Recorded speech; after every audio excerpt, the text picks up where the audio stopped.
या व्हिडिओच्या माध्यमातून कर्जमाफीच्या संदर्भात एक महत्त्वाचा प्रश्न आणि नेहमी शेतकरी मित्र या प्रश्नाच्या संदर्भात संभ्रम अवस्थेत राहतात आणि तो प्रश्न आहे, जर एखादा शेतकरी मयत झाला असेल, मग दुर्दैवाने किंवा कोणत्याही कारणाने जर मयत झाला असेल तर अशा शेतकऱ्यांना कर्जमाफीचा लाभ मिळणार आहे का? तर या प्रकारच्या प्रश्नाचं उत्तर स्पष्टपणे बऱ्याचशा लाभार्थ्यांना माहीत नाही आणि त्यामुळे त्यांना असं वाटतं की अशा म्हणजे जर समजा एखादा शेतकरी मयत झाला असेल तर अशा शेतकऱ्याच्या पुढच्या वारसाला या कर्जमाफी योजनेचा लाभ मिळणार आहे का, या संदर्भात अगदी स्पष्ट माहिती सांगतो आहे. सुरुवातीला सांगतोय व्हिडिओच्या सुरुवातीलाच, तर त्याचं उत्तर आहे होय.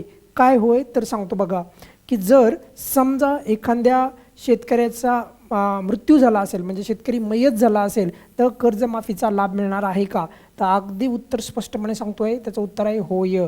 मग काय करायचं आहे तर बँका पण सांगत आहेत बघा, वारस नोंद करणं गरजेची आहे. कारण KYC कशी करता येणार मग पुढे, बरोबर. काही शेतकरी असे पण आहेत बरं का, लक्षात ठेवा, ज्यांनी आधार कार्ड जे आहे त्याचीच माहिती जी आहे बँकाकडे नाही, आधार कार्डचीच बँककडे माहिती नाही, त्यामुळे ही देखील काही शेतकऱ्यांना अपडेट करावी लागणार आहे, अन्यथा तुमचं नाव जे कर्जमाफीच्या यादीमध्ये येणार नाही. आणि त्याच्यामधलाच एक मुद्दा, की जर एखादा शेतकरी मयत झाला असेल आणि त्यांनी वारस नोंद केली नसेल बघा, म्हणजे वारस नोंद, आता समजा एखाद्या शेतकऱ्याचा मृत्यू झाला आणि पुढे जे आहे त्याचा वारस म्हणजे त्याचा मुलगा किंवा कोणी त्याच्या जे कुटुंबातील व्यक्ती आहेत त्यांचे आधार कार्ड घेऊन त्यांनी जे आहे शक्यतो तलाट्याकडे जायचं आहे, तुम्हाला सर्वांना माहीत आहे, बरोबर.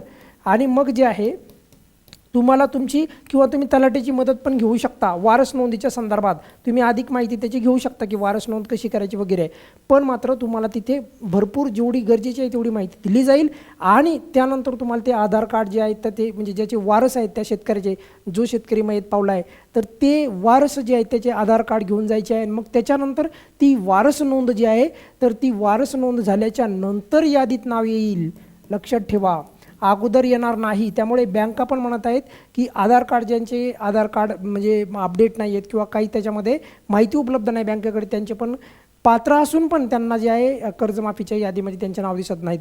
तर त्यामुळे हे दोन गोष्टी खूप महत्त्वाच्या आहेत बघा, की आधार कार्डच जे आहे कुठल्याही प्रकारचं त्या आधार कार्डची माहितीच बँकेकडे उपलब्ध नाही तर अशा वेळेस पण होऊ शकतं. आता ही खूप कमी लाभार्थ्यांच्या बाबतीत हे घडतं बरं का, पण हे मात्र बऱ्याचशा लाभार्थ्यांच्या बाबतीत घडू शकतं की त्यांचे वडील किंवा कोणी पण असू शकतं तर त्यांच्या अकाउंटवर कर्ज होतं पण आता ते सध्या नाहीत, तर मग अशा शेतकऱ्याचे पुढचे वारस जे आहे त्यांना कर्जमाफीचा लाभ मिळणार आहे. आता किमान तुमच्या मनामध्ये असा प्रश्न नको पडायला की मयत शेतकऱ्याला या कर्जमाफी योजनेचा लाभ मिळणार आहे का? तर उत्तर आहे होय. बँका स्वतः सांगतात वारस नोंद करून घ्या. आता वारस नोंद केल्याच्या नंतरच लाभ मिळणार का? तर त्याचं उत्तर आहे होय. मग वारस नोंद आपल्याला तुम्हाला जर एखादा शेतकरी मयत पावला असेल तर त्याच्या वारसाला करायची आहे का? तर त्याचं उत्तर अगदी स्पष्टपणे आहे होय. आता राहिला मुद्दा याच्या संदर्भात म्हणजे मयत शेतकऱ्याच्या संदर्भात, कर्जमाफीच्या संदर्भात, याच्या व्यतिरिक्त पण तुमच्या मनामध्ये जर काही प्रश्न असेल तर व्हिडिओच्या खाली कमेंट्समध्ये तुम्ही विचारू शकता. असे जे छोटे प्रश्न आहेत तर ते अगदी क्लिअर कट तुम्हाला आपल्या या व्हिडिओच्या माध्यमातून इथून पुढे जे आहे स्पष्टपणे सांगण्याचा प्रयत्न केला जाईल. या व्हिडिओमध्ये आपण इथेच थांबूयात बघा, बरेचसे शेतकरी मित्रांचा जो डाऊट होता तो क्लिअर केलेला आहे. या व्हिडिओमध्ये आपण इथेच थांबूयात. धन्यवाद.